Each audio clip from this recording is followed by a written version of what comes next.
కోడళ్ళు కడవల్లో వెన్న దాచుకునేవారు. కృష్ణుడు ఎక్కడొస్తాడో అని. కృష్ణుడు ఏం చేశాడంటే రాని వచ్చాడు, రాత్రి వచ్చాడు, శుభ్రంగా వెన్నంతా తినేశాడు. వెళ్ళిపోయే ముందు కొంచెం వెన్న కోడలు మూతికి రాసి వెళ్ళిపోయాడు. అత్తగారు పొద్దున్న లేచి కడవ దగ్గరికి వెళ్ళింది. కడవలన్నీ ఖాళీ. కోడల్ని లేపడానికి వచ్చింది. మూతి మీద వెన్న ఉంది. ఆశిముచ్చా రాత్రి నేను పడుకున్న తర్వాత వెన్నంతా తినేశావా అని ఆ కోడల్ని పట్టు కొట్టింది. పిల్లలకి పాలు లేకుండా చేసేశాడమ్మా. సాయంకాలం అయ్యేటప్పటికి ఎక్కడి నుంచి వచ్చాడో దూడలన్నీ వదిలేశాడు. ఆవుల దగ్గర పాలన్నీ తాగేశాయి. మా పిల్లలు ఏడుస్తున్నారని కొంతమంది గోపకాంతలు వచ్చి చెప్పారు. కృష్ణుడు ఇంటికి వెళ్ళాడు. ఆ అత్త కోడలు ఉట్టి దొరికితే తాగేస్తాడని చెప్పి ఉట్టి కింద ఉంటే ప్రమాదం అని చెప్పి పైన కట్టేశారు.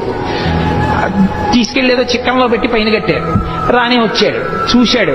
ఓహో, ఈ అత్తా కోడలు పైకి కట్టారా ఎలా అనుకున్నాడు. పీటలు రోళ్లు అన్ని తీసుకొచ్చాడు, అక్కడ వేసాడు, వాటి మీద ఎక్కాడు. ఇలా చెయ్యి పెడదామని చూశాడు, అందలేదు.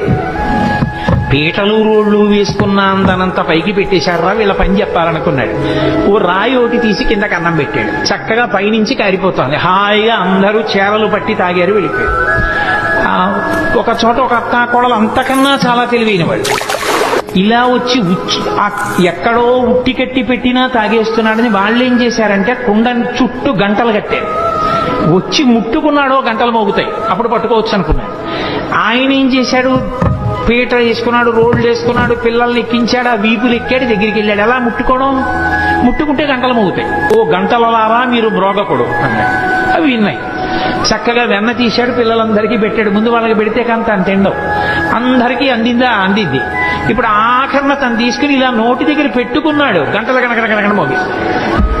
అరే మిమ్మల్ని మోగద్దన్నాను కదా, ఎందుకు మోగారన్నాయి. ఏం చెప్పమంటావు పరమేశ్వర, వాళ్ళకి పెడితే ఊరుకున్నా, నువ్వు నోట్లో పెట్టుకుంటే నైవేద్యం అలవాటు గంట మోగడం, అందుకని మోగేశాను.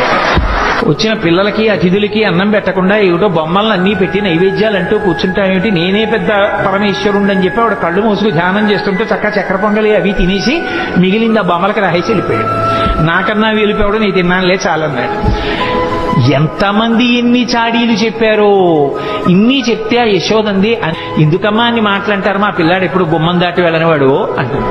ఏదో ఒక గోపకాంత చాలా కాలం అయిపోయింది, ఎవరింట్లోనూ చిక్కపట్టలేదు ఈ కృష్ణుడు, వస్తున్నాడు వెన్నెత్తుకుపోతున్నాడు, ఎలా అయినా పట్టుకోవాలి. యశోద మా అబ్బాయి అలాంటి తప్పులు చేయడం